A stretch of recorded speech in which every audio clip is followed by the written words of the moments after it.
Okay. I'll wait till I have everybody's attention. I want to know what the handle is. Yeah. I'll wait for everybody's attention. All right. So when I'm talking, and I have talkers in my classroom, which I do a lot, all the time, every day in fact, I will use this gentle bell. I like to be kind in the garden, and we'll talk about rules a little bit later, but being kind is my number one rule. One of my only rules, I just have two. And I don't like to yell at the kids at all, never ever in the garden, unless they are hurting someone. And then I might raise my voice slightly to get their attention right away. But bells are really wonderful in the garden. If the kids are all scattered throughout the garden, I always have my garden bell. I have a garden bell in every garden. They're different in every garden. I have one that is a gong, and I use my hori to gong my bell. But I do have this one that is portable. And having a great bell in the garden, or anything that kind of just makes a nice noise, is great to get kids' attention. And when I'm talking, I will use my small bell, and I'll stop talking and I'll just wait. And the kids very much respond to that. Even if it takes a few minutes, they will respond to that and be quiet, because I won't stop ringing my bell until everyone has their eyes on me. I was going to say one other thing about that, but I lost it, so it might come back a little later. I always have my bell on my body too. I've attached it to my body because I want it wherever I am in the garden. I don't want to have to run to the other side of the garden to get the bell. So having a small bell on you at all times, or something that makes a peaceful noise in your pocket, is a really great idea, so that when your kids are scattered around the garden, you can kind of get their attention. So we're going to talk about curricular connections now, and also resources, which includes fundraising. So we will get to that. We are now in the next section of your creating and sustaining your school gardens, pages 11 to 24, and you can follow along with me there.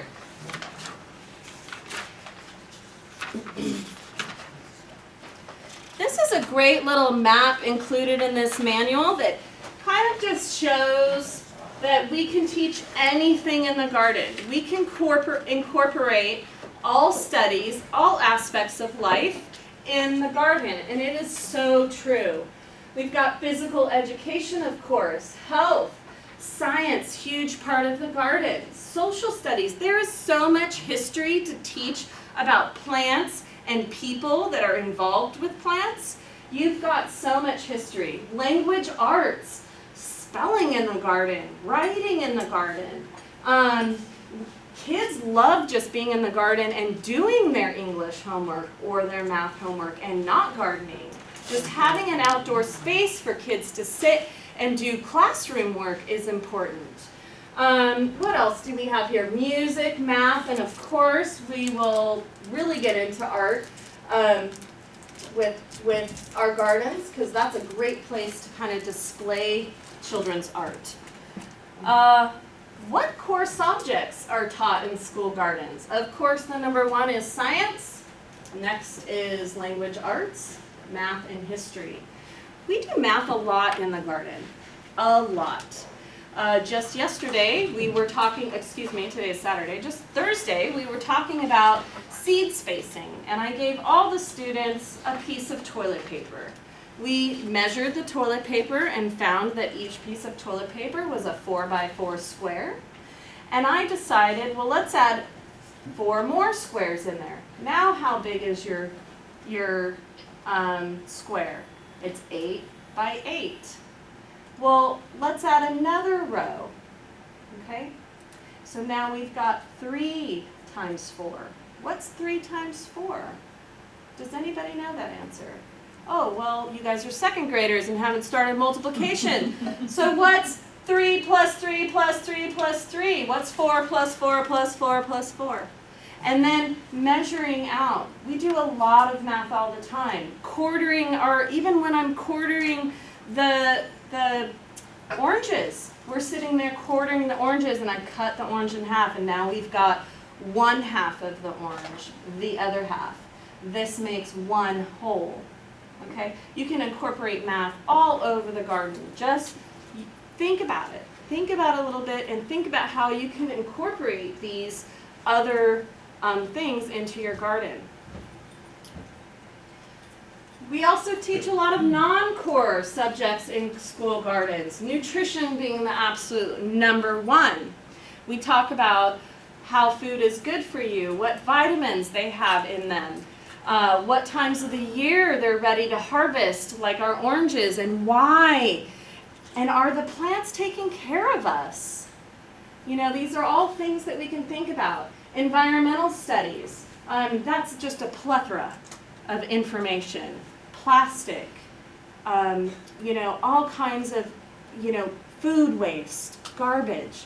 These are all things we can teach and fix in the garden, okay? Art is a great place. We do art on rainy days. So even on rainy days, we have garden class. It's just indoors or under something covered. If we have something covered outside, we'll spend the day in the rain outside in a covered spot doing art for the garden. And we'll talk about what some of those things might be later. Health, of course, we've talked about. Agricultural studies. There's a lot of things you can talk about with pesticides and how foods are grown these days. Why are they grown with pesticides? Because there's valid, legitimate reasons why we have gone this direction. So it's not, you know, necessarily everything is bad. We have to just, you know, open their minds to some of these ideas. Community service, wow. I get a lot of kids volunteering in the garden. Kids in high school need volunteer time now. They have to have 15 hours per year throughout high school. High schoolers are wonderful to get to volunteer. Reach out to your high school, your local high school, and get some of those volunteers. Say that you have volunteer opportunities. They love coming out to the garden and helping. But don't make them work really, really, really, really hard the whole time, okay? Work hard, do something fun. Work hard, do something fun, okay? Standards and curriculum options. So here are some great options for you that you can find standards. Of course, I'm sure a lot of you know you can find the CDC California State Standards on there. A Child's Garden of Standards is on the ucmanr.edu site here for Marin Master Gardeners. And then we have Agriculture in the Classroom, which I heard somebody say that they had done that already. Great resources. And then my two favorite garden-based resources for curriculum in the garden is Life Lab and Junior Master Gardener. So I'll introduce Life Lab first. If you have not been to the Life Lab website, you should do so. It's amazing. And they also have YouTube videos. They have a Life Lab YouTube channel where they go on and do a lot of their activities that are in these books on a video for you, so you can see what they do and how they do it. They're a huge resource. Now, I have to say that Life Lab is mostly an indoor thing. They do have garden implements, and they have lots of activities out in the garden, but it's not about growing, and it's not necessarily, it's a lot about having fun in the garden, but also learning a lot of science. So what they have is, they have individual books, which I have not purchased. I only have this because somebody gave it to me. But they have individual curriculum for each grade level, which is an absolute amazing asset, because if you have, this is curriculum for 3rd grade, then this is so easy to hand off to a parent who doesn't necessarily know how to teach or what to teach, and they can take this book for 3rd grade and really you know, hone down on some of those California standards and teach in the garden, okay? So they have one of these for each grade. They have, this is my favorite book, is The Growing Classroom. This is the 4th edition, but I think they've come out with another one. They have all kinds of amazing activities in here, and at the top they'll say this activity is for indoors or outdoors. They'll also state what grade levels they're for, 5th through 6th on this one. Whether it's a fall, spring, or winter, this can be done obviously indoors anytime. And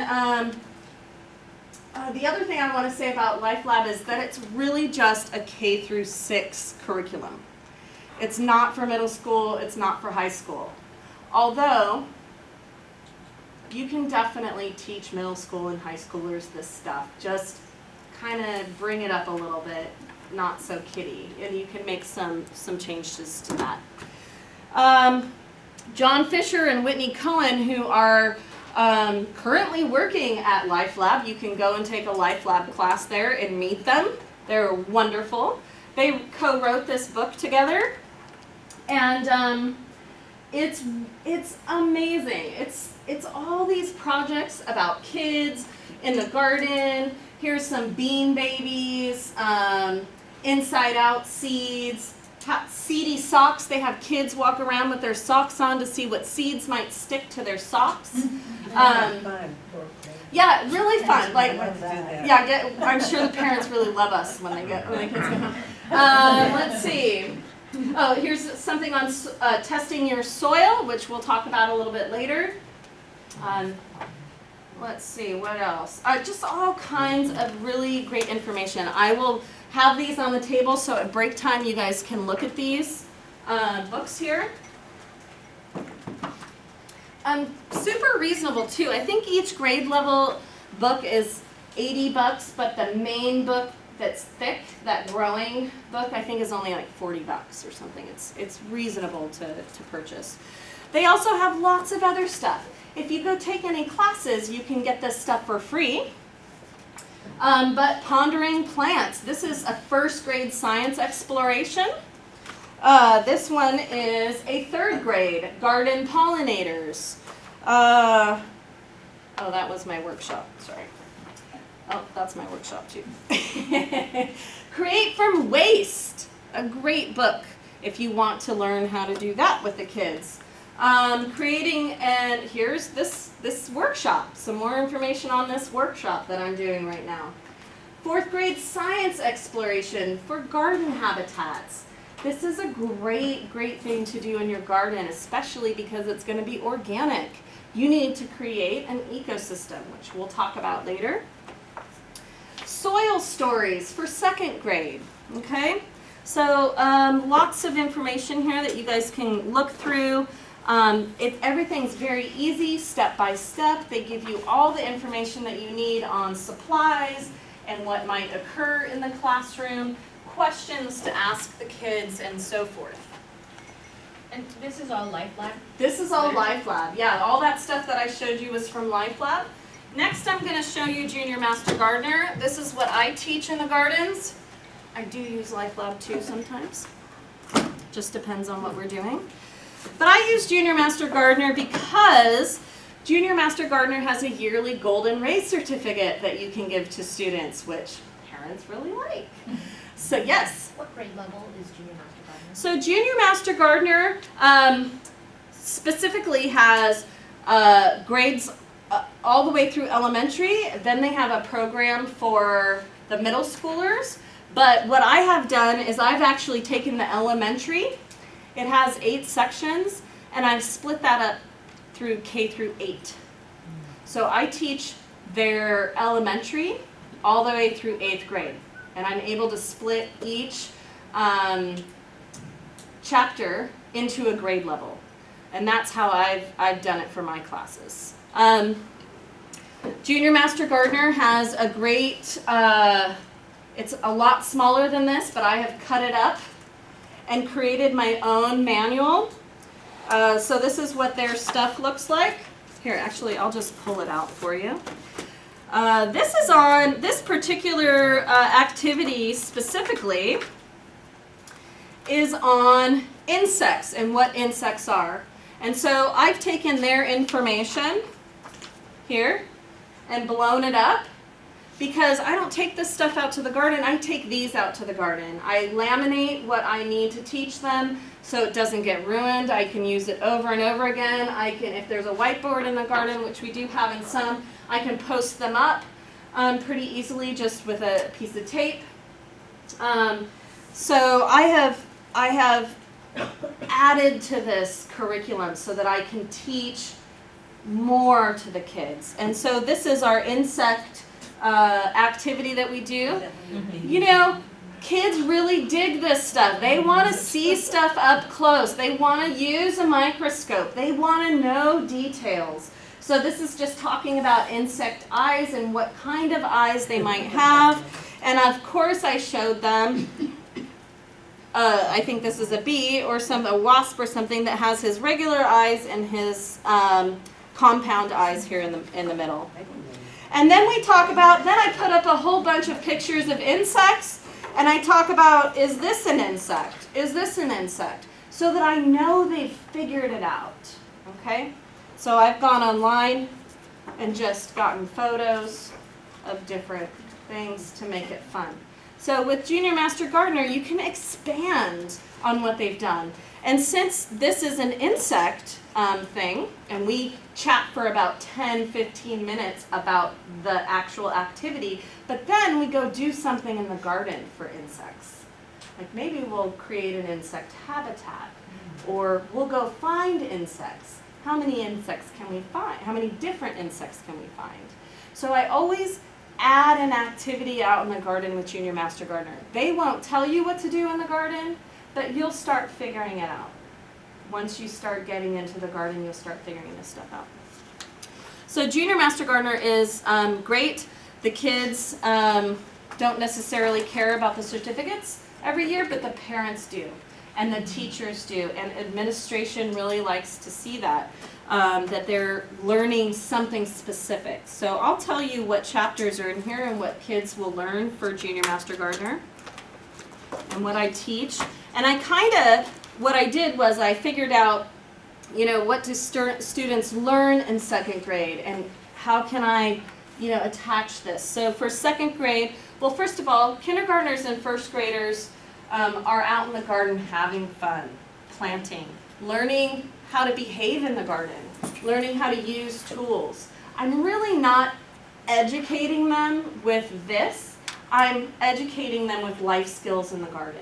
So we're doing a lot of fun stuff and playing and exploring and finding and planting. So I start Junior Master Gardener in second grade. They learn about the plant growth and development. That's the first thing they learn. Third graders learn about soils and water. Fourth graders learn all about vegetables and herbs. Fifth graders are fruits and nuts. Sixth graders are insects and diseases. They are the ones who take care of the insects and diseases in the garden. Seventh grade is ecology and environmental horticulture. They are the ones who learn about how can we be more sustainable in our garden. How can we, you know, get rid of our waste correctly. They compost. They have worms, okay? They're in charge of feeding the worms, okay? And eighth graders is landscape horticulture. They talk more about the design. What colors do we have in the garden? What can we add to the garden? What is garden aesthetics? Do we need more music or more water? And they do those kinds of projects, okay? And then that book is available where? Yeah, at Junior Master Gardener website. It's a little bit more expensive. I'm not sure. I've bought this so long ago, but I think it was a little over $100 for this book. And I've cut it up and put it into this binder, but you're more than welcome to look at it. All the pages from the book are in there. They also have, Junior Master Gardener is very much kind of created after 4-H Girl Scouts and Boy Scouts. So they also have this handbook that each student is supposed to get, and they're supposed to do garden activities in their handbook on their own. Well, when I first started teaching Junior Master Gardener, what I did was I bought one book for myself, and then I did these with the kids in a notebook. because these are $15 a piece and we couldn't afford $4,000 for these. So that's what I did. I got simple 50-cent or even 25-cent when they're on sale, those little composition books. Every kid had a composition book and we would work through this. But then I found this was really just taking up a lot of time. It's very good information in here, especially for you learners, people that want to learn about stuff. Read it. But they kind of go hand in hand with the projects. And I just don't make them do it anymore because it was just too time consuming and I wanted more time in the garden than book time. So I kind of threw this out, but they still earn their Golden Ray Awards. You can easily, once you get set up with Junior Master Gardener, you can print out any awards you want for whoever you want, in fact. It's very easy and simple. It's free to sign up for, in fact, too. Yes? So as part of our homeschool club, we have a lot of scholastic dollars. Can we actually purchase these kind of things using those, using that money? Because I see that every year we do end up wasting that money quite a bit. I'm not sure. I'm sure you can, is it money that you have to spend specifically on books? Yes. Yeah, so your school administration can help you out with these types of bills. So if you find a curriculum that you really love, and there's a lot out there, you can definitely talk to your school administration and they will purchase it for you. Jan, you had a comment? I did use the Junior Master Gardener voyage, and the reality is most of it is classroom, so you're going to be adding the garden component. But What do you know that? yes.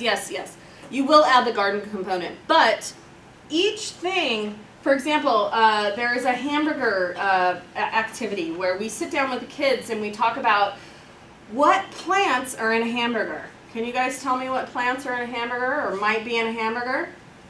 Anybody? Lettuce, tomatoes, onions, wheat. So that's perfect. So as soon as nobody ever gets wheat, so that's something that we talk about. We talk about all the different components in a hamburger and what might be there. Even mustard and ketchup and all of that stuff comes from plants. The meat, if that cow did not eat grass, we would not have meat. Okay? So all of these things you can add. So then what we do, depending on what time of the year I teach that particular activity, I might grow cucumbers. Now we're going to grow cucumbers and we're going to go plant, now we're going to grow lettuce if it's in the winter. Okay? So you can grow wheat too. These are all things that you take from the activity and then you go and do that. Just like with the insects. I'm teaching about insects. I'm out in the garden 10-15 minutes talking about these. And really, 10-15 minutes are these activities. Talking. And that's really all you want to do with kids. Talk for 10 minutes, talk for 15 minutes, go out in the garden and do something. Because they're not going to sit still for long. Okay? The other thing, this is the Junior Master Gardener Level 2. This is designed for middle school, but my curriculum that I had developed already for high school pretty much coincides with this. So we teach this in the at the high school level. Okay, and one is all about Operation Water, and Dr. Thistle goes underground. It's about water, and I believe this one is about plant growth and development. I think this also has soil. Oh yeah, soils and water. So, and this is plant growth and development. So I use those. They also have a health and nutrition. You don't have to teach all this stuff in the garden. You could just teach health and nutrition in the garden. Your garden doesn't have to have math and English and science in it. You could do something simpler, okay? So here's a guide for just health and nutrition, all right? Okay, so that's Junior Master Gardener. Any questions about that? Yes? So if we purchase these curriculum, right, can we send out some copies at regular intervals to kids? As part of the homeschool club, we actually send out like copies to every kid. Like, yes. Let's say 600 families. Those two things, you can copy anything you want out and distribute through your school. As long as your school has purchased that book, you can do that. Yeah, they're copy. Yeah, that's fine. They encourage that. So here is Life Lab. LifeLab.org is where you can find LifeLab, and you can see they talk about, they have an educator space, garden classrooms. You can go visit. They're in Santa Cruz. You can actually just go visit anytime. Their garden's open all of the time. You can just walk up there, and you won't get any attention, but you can walk around. They have it's so big and beautiful, and they have so many great things like they have this worm compost bin that opens up and has a clear viewer so the kids can view it.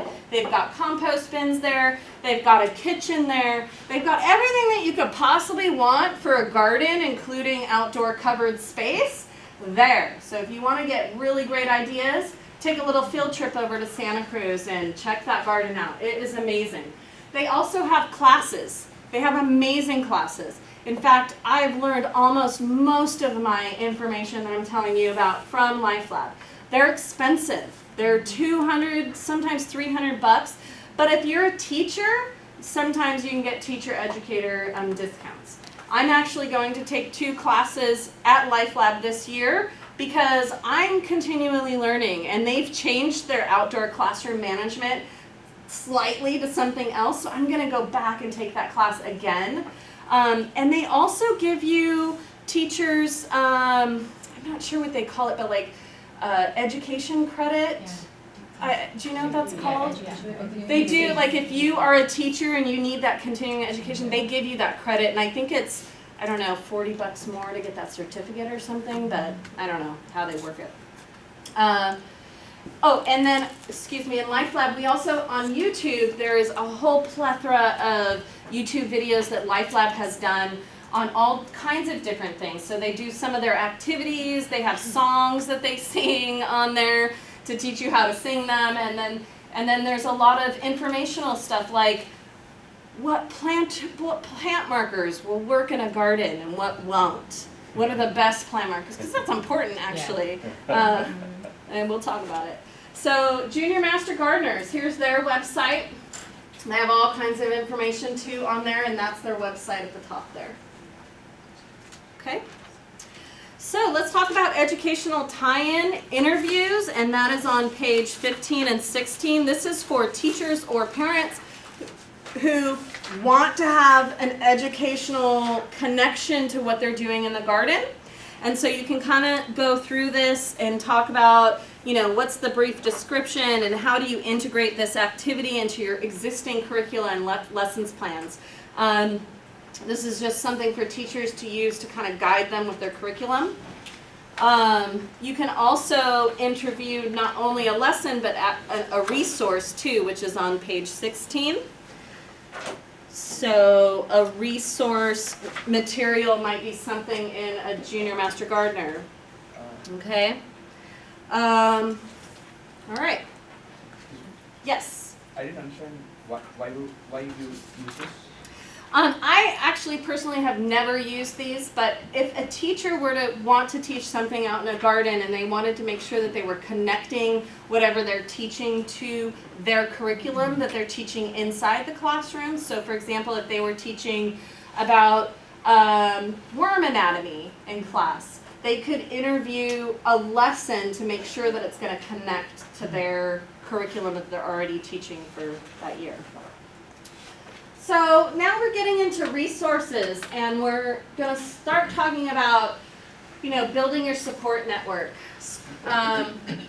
These are some different ways that you can get some support in your garden. First of all, you got to have approval from your school district, okay? Lots of gardens get started and then removed because they're not allowed for various reasons. Some reasons might be we're in a drought, okay? Some other reasons might be that something happened in a previous year that didn't work well. Or most of the reasons are because people have just left, okay? But I have seen gardens be removed by maintenance. I've seen maintenance people go into gardens and cut things down because that is their job, and they're gonna do their job. So you, number one, need to make sure you have not only approval, but like I said, support for this project. because you're going to be putting in a lot of time and a lot of effort, and not just you, but you don't want that to go to waste, okay? The next is your school principal, and usually you can go to your school principal and they'll go to the district, but you need to make sure your school principal knows that we need approval from the district, okay? So make sure that that happens. And your maintenance and groundkeepers, you want to make sure that they know they don't need to deal with that space anymore. Go somewhere else, because they're going to spray weeds in there. And they still use poisons at schools. So if you want your garden organic and completely organic, you gotta keep maintenance out. But maintenance are really good people to have as friends because they take our trash away. They fix our water plumbing, okay? And they do lots of things. And so I have really tried hard. It's taken me almost 4 years to get maintenance on my side, and even still, I have maintenance issues. For example, somebody came and dumped a whole bunch of crappy tools in my garden and a whole bunch of wood or pallets or things. Like, I don't even know where they came from, and now I have this giant pile of garbage. I asked maintenance very nicely, can I take them and dump them in the dumpster? Nope. Can't do it. And next time that happens, tell me so I can figure out who did it. That was the response. Garbage is still sitting there. Because I have to take my time to take it to the dumps. So I've spent a lot of time going and chatting and accidentally running into maintenance people. Going, how are you? How's it going? I'm the garden teacher. How are you? I'm here. I love the kids. Don't you love kids? Like, I really, really try to get them to, oh, you have kids? What school do they go to? You know, ask them about their lives, get to know them, get them to be your friend. Every day I drive through certain schools and all the maintenance guys, I'm like, hey, how's it going? Because I need them sometimes. I need them to help my plumbing breaks, and I can't fix that. Yeah. A couple of times I've found that they can see you as competition. Yes. 'Cause you I come don't in know and- why, yeah. because you're making the school pretty. Yes, I don't Yeah. know what it is. Well- And it's not just me, I've heard it from many Yeah. other school garden program coordinators that this is an issue. And I've actually heard some pretty bad horror stories where they've gotten a whole garden up, and over the weekend maintenance has come in and torn, like even torn the beds out.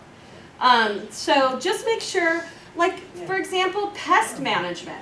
Ask them what they do for pest management. How do you guys, what is allowed, what's not allowed?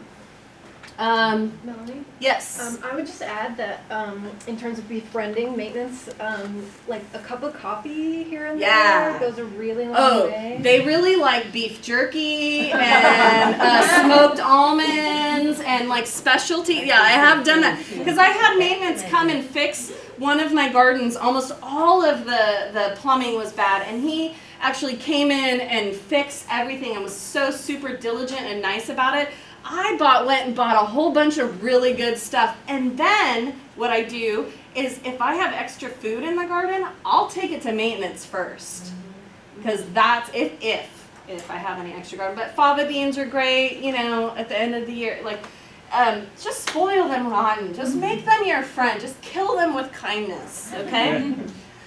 Teachers are always on board, but just know that they really don't have a lot of time. They really do like to support and be there and to help you curriculum-wise and kind of stuff like that. But just know that you don't really want to ask them to do a whole lot except for have that support. And so that they'll give you some of their classroom time, okay? Because that's also an issue. I've had teachers who are like, no, I don't have time for my kids to go out in the garden, so they're not going to do garden this year. So just having the teachers on board and having their support with knowing, well, your kids are going to learn out in the garden. So, can I just have 30 minutes? You know, something like that.